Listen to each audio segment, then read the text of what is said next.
প্রতিদিন পুরো নাটক লাগিয়ে রেখে দিয়েছে, এটা খাবো না এটাতে প্রোটিন নেই, এটা খাবো না এটাতে ভিটামিন নেই, এটা তো খাবোই না এটাতে ফ্যাট রয়েছে, পুরো পাগল করে দিচ্ছে আমাকে একেবারে পুরো এরা সবাই মিলে। আরে ছোট থেকে তো ভাত চাল রুটি লুচি এসব খেয়ে বড় হয়েছিস তাই তো, আর এখন যত সব নাটক, এটা খাবো না এটা অয়েলি, এটা খাবো না এটা ফ্যাট, এটা আনহেলদি। আরে খুব হেলদি, মন দিয়ে খেয়ে তো দেখ, সব হজম হয়ে যাবে, সব হেলদি।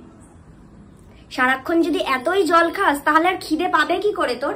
আর যদি জলেও না হয় তার মধ্যে আবার ঘোল মিশিয়ে খাবি এমনি করে। ওটা প্রোটিন মা, ঘোল নয়। আর তুমিও খাও।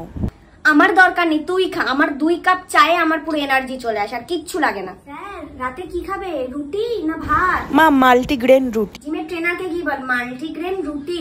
কিচ্ছু হবে না এই বাড়িতে, ভাত আর রুটি খেলে খা, নাহলে জল খেয়ে ঘুমা, ওতেই সব হয়ে যাবে। তোর প্রোটিন ভিটামিন সমস্ত কিছু পেয়ে যাবি তুই একেবারে।